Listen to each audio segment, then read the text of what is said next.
Moving on, the handing over of the National Dialogue Committee report to President William Ruto and Azimio la Umoja One Kenya coalition leader Raila Odinga has brought with it questions as to whether pressing public issues were substantively addressed. While the high cost of living was the opposition's main cause, it is not clear why consensus was not reached on the issue. With the affordable housing project and taxes on petroleum products untouched, the NADCO report reflects on the contents of the failed BBI initiative. Let's have a look. In a new report, the proposals outlined in the Constitution of Kenya Amendment Bill 2020 have been examined. Former President Uhuru Kenyatta, along with President William Ruto and ODM party leader Raila Odinga, have been key figures in this political equation. The report, led by Kimani Ichung'wah and Kalonzo Musyoka, suggests the creation of an official opposition's office with 2 deputies who will be chosen from the party or coalition that comes second in a general election. Additionally, the report recommends the appointment of a prime minister by the president, subject to parliamentary vetting.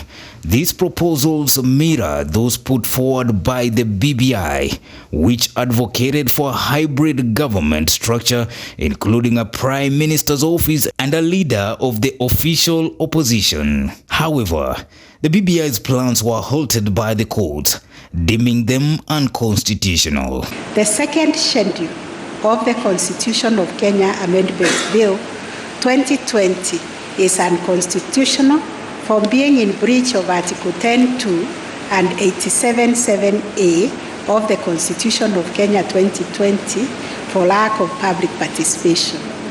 Joaquin Dongo, Supreme Court Judge, concurring. 4. Civil proceedings cannot be instituted in any court against the president or the person performing the functions of the office of the president during their tenure of office in respect of anything done or not done under the Constitution of Kenya 2010. That was unanimous. The appeal is allowed on issue number 7. The appeal is disallowed on issue number 2. The appeal is disallowed on issue number 3. Those are the orders of the court. The committee's formation was prompted by opposition protests against the high cost of living, which caused tensions between the government and opposition. To offer its expert mediators to bring together the different political factions in order to find lasting solutions. It's by now clear to everyone that the cost of living was not the only issue that took us to the table for negotiations. Indeed, it was our main issue as Azimio, but there are other issues as well, which are in public domain. And it's an issue we are going to revisit time and again, and one way or the other, okay? So I don't think Kenyans should really lose hope on this matter. We did not do justice to the single most important issue that Kenyans expected us to. That is the cost of living. And my conscience couldn't allow me to append my signature. My conscience couldn't also allow me to receive payment for a job that was half-baked. And many of my colleagues have acknowledged that the report was faulty, the report was deficient, the report was half-baked.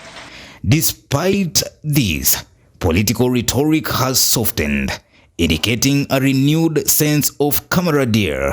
And therefore, as pragmatic Kenyan patriots, you are left with the question as to whether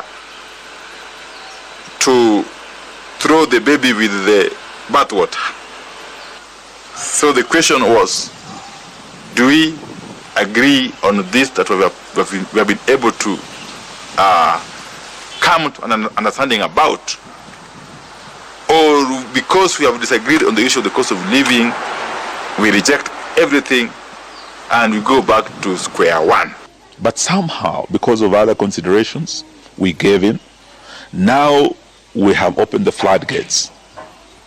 When these floods come in, after the Finance Bill 2024 is passed, going by the budget policy statement, Kenyans are going to feel the pinch. Kenyans are going to ask us, why didn't you fight for us at Bomas? This report bears the hallmarks of the Building Bridges initiative, as it presents proposals that could potentially lead to constitutional changes, continuing the BBI's mission. Hiyo ni nderemo kabla ya harusi.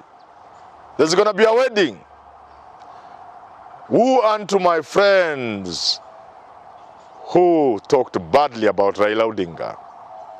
Woe unto my friends who talked badly and ill about William Ruto from Raila's side. They are left baffled. The people from Nyanza who thought they were working for William Samoei Ruto to fight Raila Odinga are left with egg on the face. And this leaves Rigathi Gachagua in familiar territory. The territory where those who are sacrificed find themselves in. Perhaps Rigathi Gachagua will take comfort in William Samoei's own promise and undertaking that he would never wish to see a deputy president go through what he went through. That could give Gachagua comfort. But unfortunately for Rigathi Gachagua, this is politics. My advice to Rigathi Gachagua is to open his eyes. As the saying goes, if it looks like a duck and quacks like a duck, it's probably a duck. For Special Report, Maisha Television, Ambushabi Jr.